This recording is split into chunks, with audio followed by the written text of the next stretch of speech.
ആകാശവാണി നമസ്കാരം. വാർത്തകൾ വായിക്കുന്നത് സോഫിയ ഡാനിയൽ.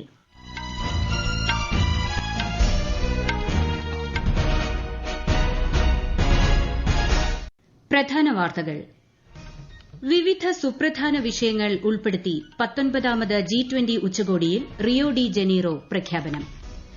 ഭക്ഷ്യസുരക്ഷ ഉറപ്പാക്കുന്നതിനും ലോകമെമ്പാടുമുള്ള ദുർബല വിഭാഗങ്ങളുടെ ഉന്നമനത്തിനും ബ്രസീലിയൻ G20 ആവിഷ്കരിച്ച പുതിയ സംരംഭം സുപ്രധാന പങ്ക് വഹിക്കുമെന്ന് പ്രധാനമന്ത്രി നരേന്ദ്രമോദി. ഇന്ത്യയുടെ വാർത്താവിനിമയ ഉപഗ്രഹമായ GSAT-20 യുഎസിലെ കേപ്പ് കനാവറലിൽ നിന്ന് വിജയകരമായി വിക്ഷേപിച്ചു. മഹാരാഷ്ട്രയിൽ നിയമസഭാ തെരഞ്ഞെടുപ്പ് നാളെ.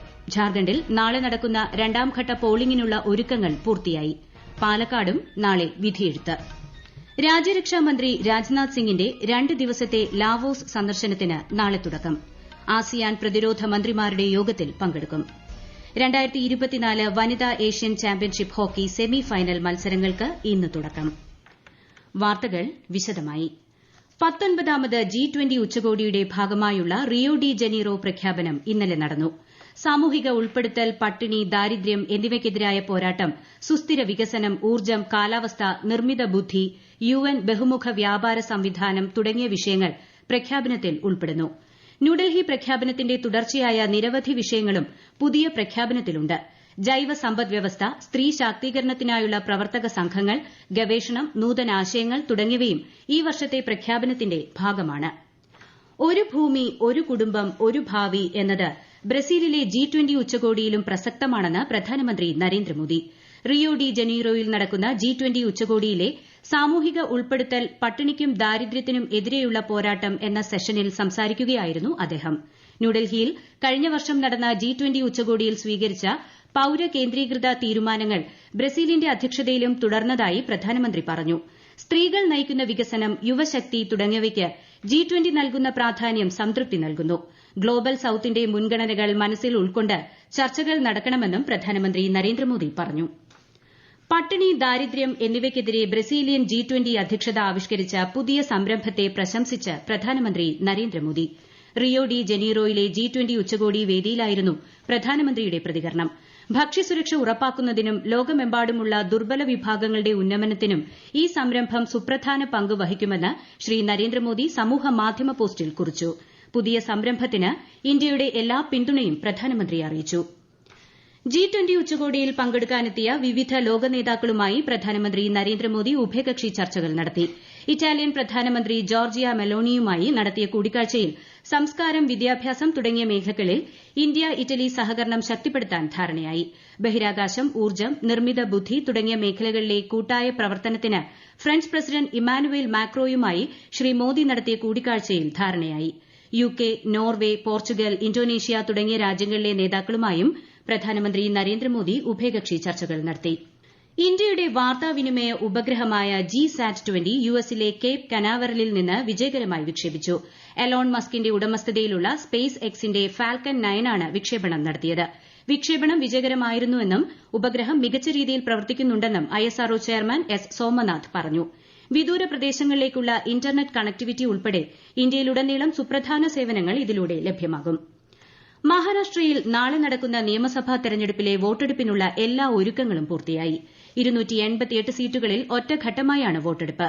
BJP നയിക്കുന്ന ഭരണകക്ഷിയായ മഹായുതി സഖ്യം അധികാരം നിലനിർത്താൻ ശ്രമിക്കുമ്പോൾ അധികാരത്തിൽ തിരിച്ചെത്താനാണ് മഹാവികാസ് അഘാഡിയുടെ ശ്രമം.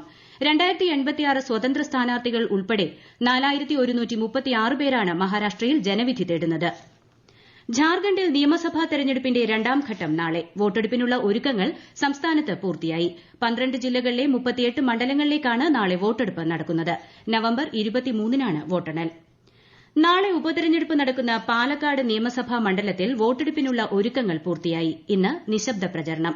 കൂടുതൽ വിവരങ്ങളുമായി ആകാശവാണി പാലക്കാട് ജില്ലാ പ്രതിനിധി ഫൈസൽ അലിമുത്ത്. ശക്തമായ ത്രികോണ മത്സരം നടക്കുന്ന പാലക്കാട് ഇന്നത്തെ നിശബ്ദ പ്രചാരണവും സ്ഥാനാർത്ഥികൾക്ക് നിർണായകമാണ്. 4 ഓക്സിലറി ബൂത്തുകൾ അടക്കം ആകെ 184 പോളിംഗ് ബൂത്തുകളാണ് ഉപതെരഞ്ഞെടുപ്പിന് സജ്ജീകരിച്ചിട്ടുള്ളത്. 3 ഇടങ്ങളിലായി 7 വോട്ടെടുപ്പ് കേന്ദ്രങ്ങൾ പ്രശ്നബാധിത ബൂത്തുകളായി അടയാളപ്പെടുത്തിയിട്ടുമുണ്ട്. നിർദ്ദിഷ്ട പോളിംഗ് സ്റ്റേഷനുകൾക്കും വോട്ടെടുപ്പ് സാമഗ്രികളുടെ സ്വീകരണ വിതരണ കേന്ദ്രമായ ഗവൺമെന്റ് വിക്ടോറിയ കോളേജിനും ഇന്ന് അവധിയായിരിക്കും. വോട്ടെടുപ്പ് സുഗമമാക്കാനും ക്രമക്കേടുകൾ തടയാനുമുള്ള എല്ലാ സംവിധാനങ്ങളും ഉറപ്പാക്കിയതായി ജില്ലാ തെരഞ്ഞെടുപ്പ് ഉദ്യോഗസ്ഥ കൂടിയായ ജില്ലാ കളക്ടർ അറിയിച്ചു. ശനിയാഴ്ചയാണ് വോട്ടെണ്ണൽ. രാജ്യരക്ഷാ മന്ത്രി രാജ്നാഥ് സിംഗിന്റെ 2 ദിവസത്തെ ലാവോസ് സന്ദർശനം നാളെ ആരംഭിക്കും. ആസിയാൻ പ്രതിരോധ മന്ത്രിമാരുടെ യോഗത്തിൽ അദ്ദേഹം പങ്കെടുക്കും. US, China, Australia, Japan, Laos, Malaysia, New Zealand, Philippines, ദക്ഷിണ കൊറിയ എന്നീ രാജ്യങ്ങളിലെ പ്രതിരോധ മന്ത്രിമാരുമായി ശ്രീ രാജ്നാഥ് സിംഗ് ഉഭയകക്ഷി ചർച്ചകൾ നടത്തും. പ്രധാൻമന്ത്രി ആവാസ് യോജന 2.0 കീഴിൽ എല്ലാ കുടുംബങ്ങൾക്കും ഉറപ്പുള്ള മേൽക്കൂരയുള്ള വീടുകൾ എന്ന സ്വപ്നം സാക്ഷാത്കരിക്കാനാകുമെന്ന് കേന്ദ്രമന്ത്രി മനോഹർ ലാൽ. PMAY-U 2.0 പദ്ധതിയുമായി ബന്ധപ്പെട്ട് ന്യൂഡൽഹിയിൽ സംഘടിപ്പിച്ച ദേശീയ ശില്പശാല ഉദ്ഘാടനം ചെയ്യുകയായിരുന്നു അദ്ദേഹം. പദ്ധതിയിലൂടെ 3 കോടിയിലധികം തൊഴിലവസരങ്ങൾ സൃഷ്ടിക്കാൻ സാധിച്ചതായി ശ്രീ മനോഹർ ലാൽ പറഞ്ഞു. മണിപ്പൂരിൽ അക്രമം രൂക്ഷമായ സാഹചര്യത്തിൽ 50 കമ്പനി കേന്ദ്ര സായുധ പോലീസ് സേനയെ കൂടി സംസ്ഥാനത്തേക്ക് അയക്കാൻ കേന്ദ്ര ആഭ്യന്തര മന്ത്രാലയം തീരുമാനിച്ചു. മണിപ്പൂരിലെ സ്ഥിതിഗതികൾ കേന്ദ്ര ആഭ്യന്തരമന്ത്രി അമിത്ഷാ ഇന്നലെ ന്യൂഡൽഹിയിൽ ചേർന്ന യോഗത്തിൽ അവലോകനം ചെയ്തു. അക്രമം തടയുന്നതിനും സമാധാനം നിലനിർത്തുന്നതിനും ഫലപ്രദമായ നടപടികൾ സ്വീകരിക്കാൻ അദ്ദേഹം മുതിർന്ന സുരക്ഷാ ഉദ്യോഗസ്ഥർക്ക് നിർദ്ദേശം നൽകി. കേന്ദ്ര ആഭ്യന്തരമന്ത്രി അമിത്ഷാ ഇന്ന് ഗുജറാത്തിലെ ഗാന്ധിനഗറിൽ അഖിലേന്ത്യാ പോലീസ് സയൻസ് കോൺഗ്രസിന്റെ സുവർണ ജൂബിലി ആഘോഷങ്ങൾ ഉദ്ഘാടനം ചെയ്യും. പുതിയ ക്രിമിനൽ നിയമത്തിൽ ഫോറൻസിക്കിന്റെയും സാങ്കേതിക വിദ്യയുടെയും ഉപയോഗം, നിർമ്മിത ബുദ്ധി, ദുരന്ത സാധ്യത കുറയ്ക്കുന്നതിൽ പോലീസിന്റെ പങ്ക് തുടങ്ങിയ വിഷയങ്ങൾ 2 ദിവസത്തെ സമ്മേളനം ചർച്ച ചെയ്യും. കേന്ദ്ര സംസ്ഥാന പോലീസ് സേനകളിൽ നിന്നായി 250ഓളം പേർ പങ്കെടുക്കും. ഗാന്ധിനഗറിലെ ദണ്ഡി കുടീരിൽ ഗാന്ധിനഗർ തപാൽ സ്റ്റാമ്പ് പ്രദർശനവും കേന്ദ്രമന്ത്രി ഉദ്ഘാടനം ചെയ്യും. ഉച്ചയ്ക്ക് ശേഷം ഹിമ്മത്ത് നഗറിൽ 800 മെട്രിക് ടൺ ശേഷിയുള്ള കാലിത്തീറ്റ പ്ലാന്റിന്റെ ഉദ്ഘാടനവും ശ്രീ അമിത്ഷാ നിർവഹിക്കും.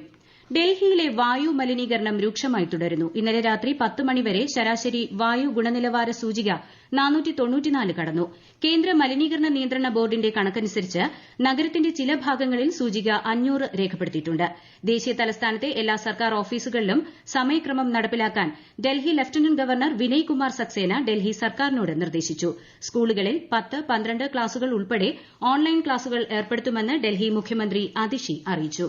ഈ വാർത്തകൾ ആകാശവാണിയിൽ നിന്ന്.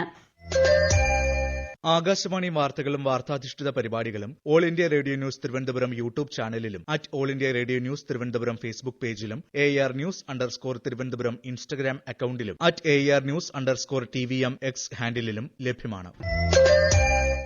ഇന്ന് ലോക ശൌചാലയ ദിനം. എല്ലാ മനുഷ്യർക്കും ശുചിയായ ജീവിത സാഹചര്യങ്ങൾ ഉറപ്പുവരുത്തേണ്ടതിന്റെ ആവശ്യകതയെക്കുറിച്ച് അവബോധം വളർത്തുകയാണ് ദിനാചരണത്തിന്റെ ലക്ഷ്യം. ശൌചാലയങ്ങൾ സമാധാനത്തിനുള്ള ഇടം എന്നതാണ് ഈ വർഷത്തെ പ്രമേയം. ആരോഗ്യകരവും സുസ്ഥിരവുമായ ഒരു സമൂഹത്തിന് സുസ്ഥിര ശുചിത്വത്തിന്റെ പ്രാധാന്യം എന്ന സന്ദേശവുമായി ലോകത്തിന്റെ വിവിധ ഭാഗങ്ങളിൽ ഇന്ന് ബോധവൽക്കരണ പരിപാടികൾ സംഘടിപ്പിക്കുന്നുണ്ട്. വനിതാ Asian championship hockey semi final മത്സരങ്ങൾക്ക് ഇന്ന് ബീഹാറിൽ തുടക്കമാകും. ആദ്യ മത്സരം ചൈനയും മലേഷ്യയും തമ്മിൽ ഇന്ന് ഉച്ചയ്ക്ക് 2:15 രാജ്ഗീറിൽ നടക്കും. ഇന്ത്യ ജപ്പാൻ സെമി ഫൈനൽ വൈകിട്ട് 4:45 ചൈന ഓപ്പൺ ബാഡ്മിന്റൺ ടൂർണമെന്റിന് ഇന്ന് ഷെൻജനിൽ തുടക്കമാകും. ഇന്ത്യൻ താരങ്ങളായ സുമിത് റെഡ്ഡി, സിക്കി റെഡ്ഡി എന്നിവർ മിക്സഡ് ഡബിൾസിൽ ഇന്നിറങ്ങും. 2047ഓടെ രാജ്യത്തെ തുറമുഖങ്ങൾ വഴി പ്രതിവർഷം 10,000 ദശലക്ഷം മെട്രിക് ടൺ ശേഷിയാണ് ഇന്ത്യ ലക്ഷ്യമിടുന്നതെന്ന് കേന്ദ്രമന്ത്രി സർബാനന്ദ സോനോവാൾ ന്യൂഡൽഹിയിൽ നടന്ന പ്രഥമ സാഗർ മന്ഥൻ പരിപാടിയിൽ സംസാരിക്കുകയായിരുന്നു അദ്ദേഹം. This sea and oceans are the gift of God and it is full of resources and energy and powers. It is our wisdom and knowledge to apply our best possible skill to explore it without affecting the nature. Our commitment always must stand for the protection of our ecology. We do not want to grow our economy at the cost of ecology.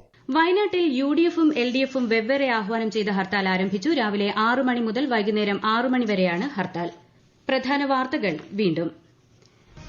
വിവിധ സുപ്രധാന വിഷയങ്ങൾ ഉൾപ്പെടുത്തി 19ാമത് G20 ഉച്ചകോടിയിൽ Rio de Janeiro പ്രഖ്യാപനം. ഭക്ഷ്യസുരക്ഷ ഉറപ്പാക്കുന്നതിനും ലോകമെമ്പാടുമുള്ള ദുർബല വിഭാഗങ്ങളുടെ ഉന്നമനത്തിനും ബ്രസീലിയൻ G20 ആവിഷ്കരിച്ച പുതിയ സംരംഭം സുപ്രധാന പങ്കുവഹിക്കുമെന്ന് പ്രധാനമന്ത്രി നരേന്ദ്രമോദി. ഇന്ത്യയുടെ വാർത്താവിനിമയ ഉപഗ്രഹമായ GSAT-20 യുഎസിലെ കേപ്പ് കനാവറലിൽ നിന്ന് വിജയകരമായി വിക്ഷേപിച്ചു. മഹാരാഷ്ട്രയിൽ നിയമസഭാ തെരഞ്ഞെടുപ്പ് നാളെ. ഝാർഖണ്ഡിൽ നാളെ നടക്കുന്ന രണ്ടാംഘട്ട പോളിംഗിനുള്ള ഒരുക്കങ്ങൾ പൂർത്തിയായി. പാലക്കാടും നാളെ വിധിയെഴുത്ത്. രാജ്യരക്ഷാമന്ത്രി രാജ്നാഥ് സിംഗിന്റെ 2 ദിവസത്തെ ലാവോസ് സന്ദർശനത്തിന് നാളെ തുടക്കം. ആസിയാൻ പ്രതിരോധ മന്ത്രിമാരുടെ യോഗത്തിൽ പങ്കെടുക്കും. 2024 വനിതാ Asian championship hockey semi final മത്സരങ്ങൾക്ക് ഇന്ന് തുടക്കം. വാർത്തകൾ കഴിഞ്ഞു. അടുത്ത വാർത്താ പ്രക്ഷേപണം ഉച്ചയ്ക്ക് 12:30.